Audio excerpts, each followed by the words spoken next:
Yeah, Arnab, I just want to make a very small point.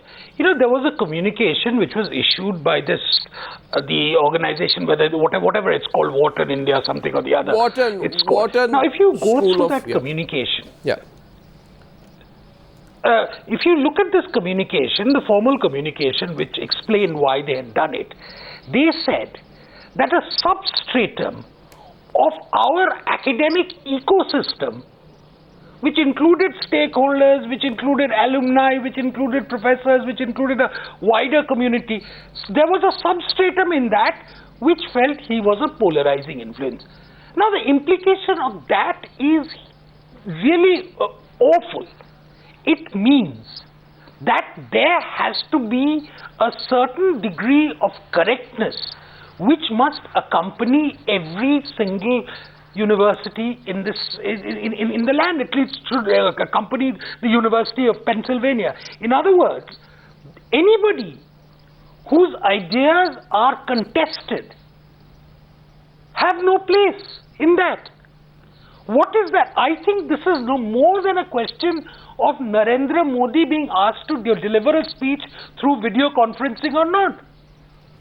And I'm really surprised that this point has not been picked up. And in fact, the Foreign Minister of India, Mr. Salman Khurshid, who comes from a very liberal institution, who's an alumni of very liberal institutions, didn't see the danger signs which were there.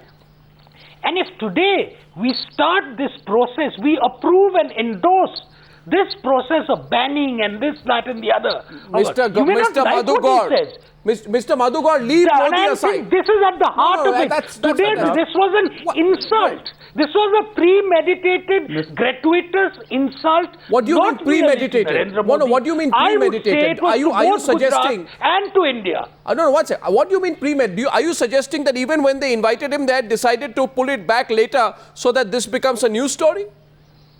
Are you suggesting that? You said it's premeditated. No, I never suggested that. I never suggested that. I believe that. Tiny fringe pressure group can do this, then it is very, very dangerous. Tomorrow, tiny pressure groups, fringe pressure groups from all over can exercise their muscle power and say, we don't like this, don't have him.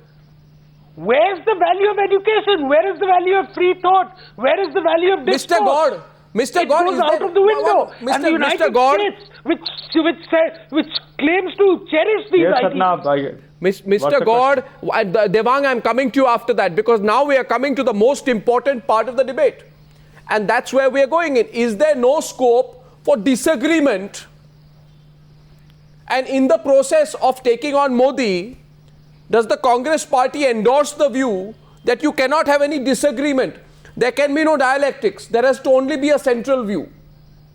One view, and that is seen to be the politically correct view. Any view which disagrees with it must be muzzled in some form. That's the point that's being made here. Quite straightforward way by Swapan Dasgupta. Mr. God, I thought you'd be concerned about it instead of celebrating about it. There has to be disagreement. First of all, as I said, let me say, Arnab, your word, please kindly correct it. We are least bothered. Neither celebrating nor we involved in any way inviting him and cancelling it. No.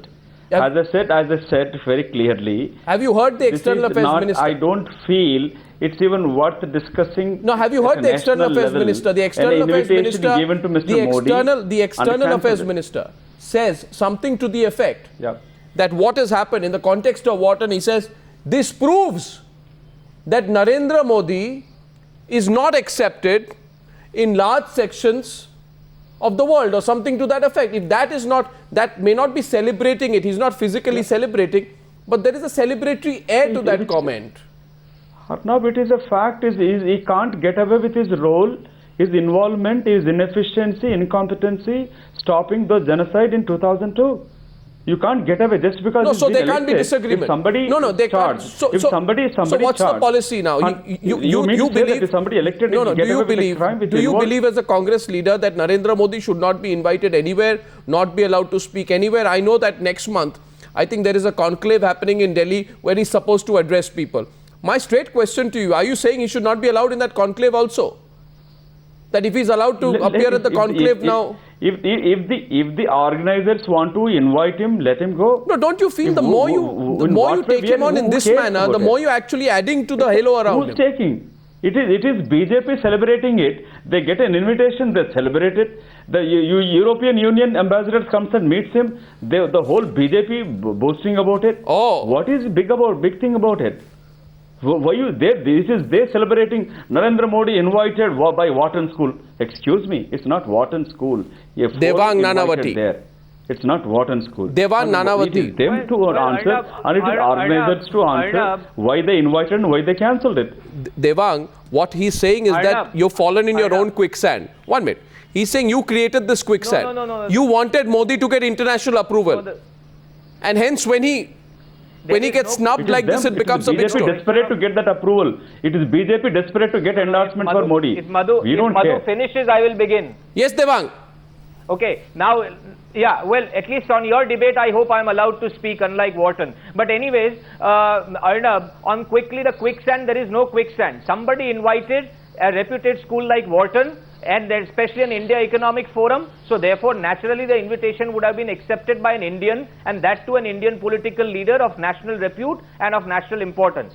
Secondly, the bigger question that you must ask is, what about India's pride? We may have our differences, we may not agree, we may settle it through elections, through political debates, through if there is a allegation of a crime, through the process of judiciary. But the question is, once you are a constitutionally elected post, which is recognized through free and fair elections by the Election Commission of India in the world's largest functioning democracy, no, I think it would be an insult. And the foreign minister, Mr. Salman Khurshid, he must remember that in 1994... No. 1 second, Devang Nanavati. Mr. Bajpayee Devang Nanavati, calling Narendra Modi is not a certificate of your nationalism.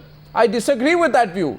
You don't have to call Narendra Modi. 1 minute, please. No, Mr. Nanavati, don't stretch the argument. Not on Newsa. No, not on Newsa. Don't stretch the argument. You are making it out to be. I am saying that's the problem. I am saying that that's quicksand. If a constitutionally elected chief minister is insulted by a foreign institution, the Indian government must take a strong stand against that. They may have political differences and may not want him to get elected to political offices. Madhu, allowed that. Ami Yagnik. Once you are elected, you must respect the post. That's what I am trying to make the point. No, Ami Yagnik, is it an insult to the nation?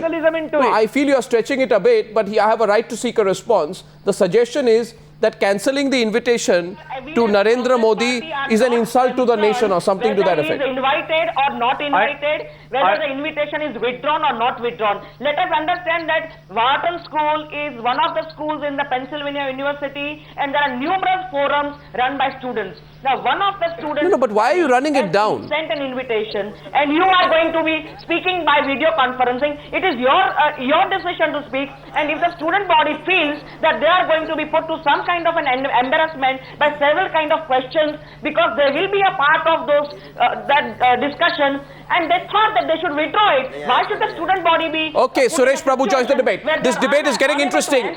This debate is getting interesting. 1 minute. 1 minute, Ami Yagnik, 1 minute. Suresh Prabhu joins me now. He's a former Union Environment Minister. Mr. Prabhu, good evening. I hope I'm audible. This is Arnab Goswami here, sir. Mr. Prabhu. Oops, just lost the line there with Mr. Prabhu. I was just about to ask you, in any case, Madhu God, what do you make of Suresh Prabhu also backing out? What do you make of the Adani Group withdrawing its sponsorship? What does that tell you? My friend Suresh Prabhu is from Shiv Sena, is alliance partner of BJP.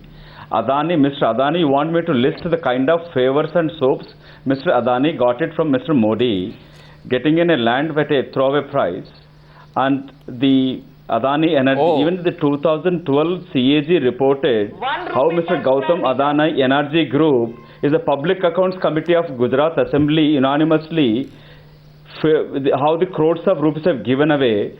And Gautam Adani Energy Group, how he got it, how favors he got it. Obviously, close friendship with Mr. Modi, so you must have felt it. So to cancel it. What do you say to Suresh Prabhu? Suresh Prabhu. And first of all, what would you say to Suresh Prabhu? 1 minute. It's an insult to the nation here.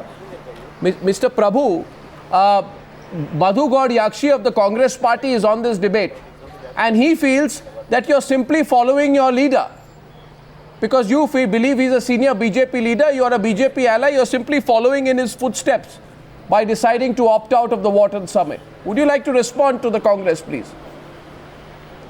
You know, this is no politics in it. It's a very simple thing. This is not the first time I'm attending a seminar like this. I have been attending this at least 50 times in a year in different parts of the world, in US, in Europe, in Japan, in Singapore, in China. So this is not a new thing. What is unique about it is that you invite a person after due consideration. Nobody forced you to invite a particular person for an event. You invite a person who is none other than a chief minister of a state, who is elected by the people 3 times in a row, and under the Constitution of India by election commission which is supervising this election, and then last minute you withdraw it. And what was the event? The event was essentially talking about economic progress, economic reform, economic development of India. India has been growing at 4.8% in the last quarter and not more than 5% as the Chidambaram said in his budget speech. And the Chidambaram himself said that a Moola mantra of this is growth. So we need to find out why Gujarat is growing. Do you feel you overreacted? Of the rest of the country. Did you overreact? Is there a moral obligation on Wharton, really. Wharton to continue to invite Narendra Modi? Are you making it a moral issue? No. Not at all. No, it's not moral. It's very simple issue. If Arnab, if I invite you home at 7 for dinner, and 6:45 I tell you don't come for dinner because I don't like you, what do you really feel? It's a very simple issue. Nobody told Wharton that you should invite A, B, C, D. They decided to invite whoever they wanted to invite. That was the collective wisdom of the organizers. Having decided that, if there is going to be a superimposing authority which is going to decide that no, we should not invite A, but we invite Z, then it's not the right thing to do. No, but what has it got to do with national honor? Just pushing the envelope with you. It's a personal issue. Wharton is a private business school. The university students have a free choice of who to invite and not to invite. Okay, it's bad manners, but why are you making such a big deal of it?